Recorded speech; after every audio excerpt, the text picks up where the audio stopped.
Hai guys, balik lagi ke channel ini. Di sini kita akan menjelaskan tentang rumah adat tradisional Sunda.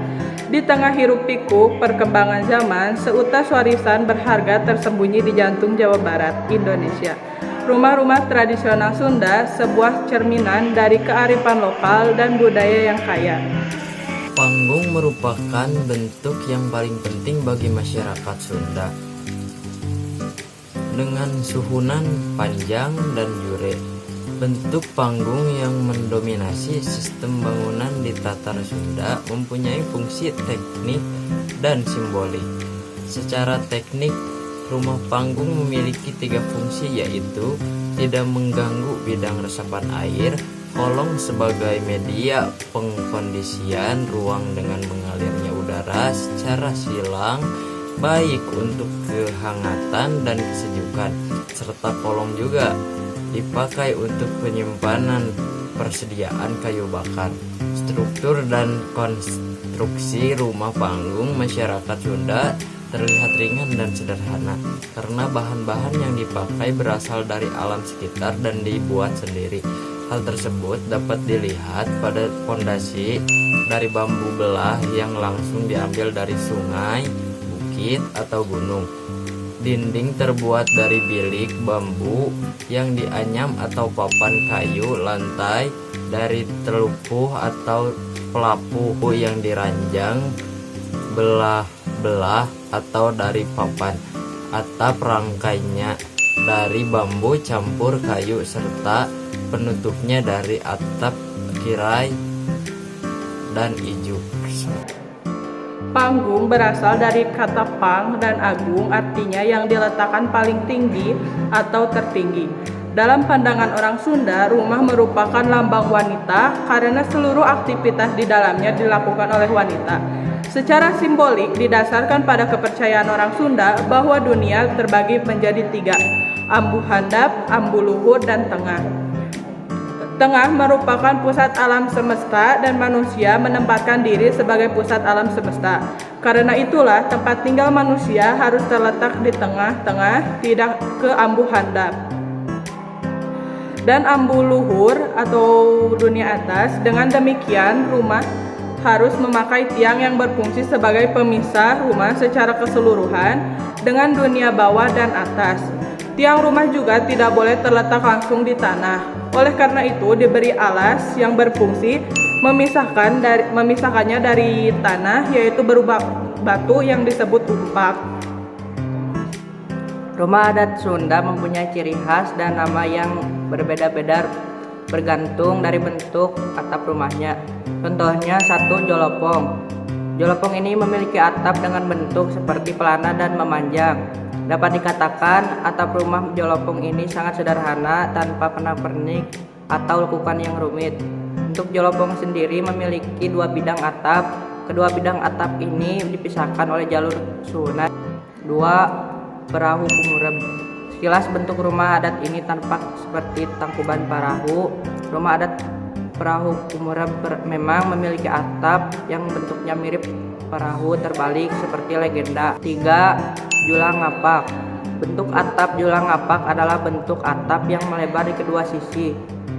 Jika dilihat dari arah muka rumahnya, bentuk atap demikian menyerupai sayap burung julang yang sedang mengepakkan sayapnya.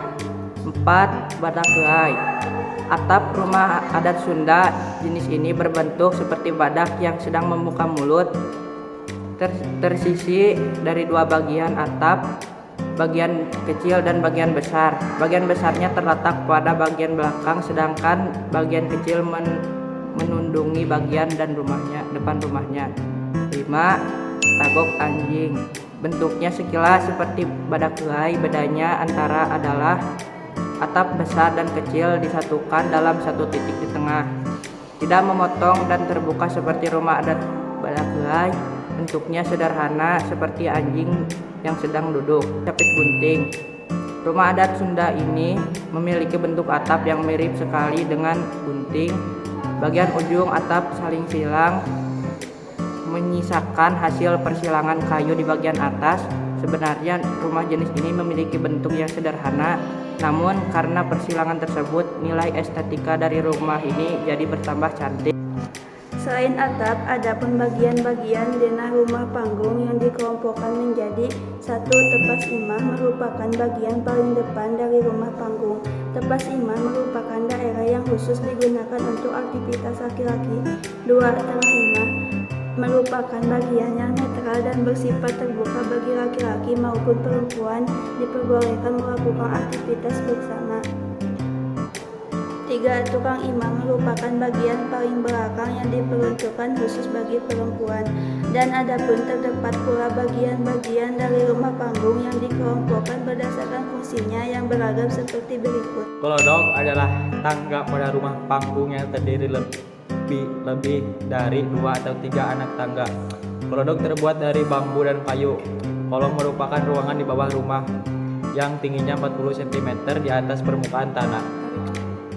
Mengakang kolong rumah panggung bisa dipakai kandang ayam, bebek, dan angsa. Lalu ada juga yang digunakan sebagai tempat untuk menyimpan sulu dan atas kayu. Tetapkan adalah penahan dasar kayu dan terbuat dari batu. Tetapakan memiliki panjang 1 meter, tinggi 0,5 meter. Penambahan rumah panggung itu pembuatannya tidak langsung dari kayu, menempel ke tanah, tetapi menggunakan yang namanya tatapakan yang terbuat dari batu dan diletakkan di bawah kayu. Atap berfungsi layaknya atas pada rumah, menampilkan dahulu atap rumah panggung suku Sunda dibuat dari genteng, injuk, tahap, alang-alang, dan lain-lain. Tihang adalah rumah panggung yang sangat penting karena berfungsi sebagai penyangga atap. Dinding merupakan bagian dari rumah yang memiliki fungsi sebagai sekat atau pemisahan antara ruangan-ruangan di dalam rumah. Dinding pada rumah panggung terbuat dari bambu yang dianyam yang disebut bilik. Palupuh bisa disebut juga talupuh, dibuat dari kayu bilah yang di atas balok-balok kayu atau bambu yang disebut darurung. Fungsinya agar memisahkan kolong dengan ruangan. Karena palupuh terbuat dari bahan kayu, bambu, maka palupuh dinilai mampu menghangatkan. Pintu dalam bahasa Sunda disebut panto. Ukuran panto disesuaikan dengan masing-masing keinginan pemilik rumah. Panto berbentuk persegi, panjang, dan terbuat dari kayu. Jendela jalosi. Selayaknya jendela, bisa jendela solusi juga berfungsi sebagai salah satu sirkulasi udara rumah panggung suku Sunda. Amping merupakan dinding terbuat dari kayu atau bambu. Amping merupakan bagian atas dari dinding depan dan belakang, berfungsi untuk menutupi bagian depan dan belakang rangka atap. Lalangit atau paparan terbuat dari bambu atau dari papan kayu. Pada bagian ini menempel pada tiang-tiang dan terpisah dari dinding. Suhunan biasanya terbuat dari sebatang kayu tanpa ada sambungan. Suhunya biasanya terbuat dari sebatang kayu tanpa ada sambungan. Suhunan membentang dari ujung ke ujung puncak rumah, berfungsi sebagai tempat dudukan untuk umum.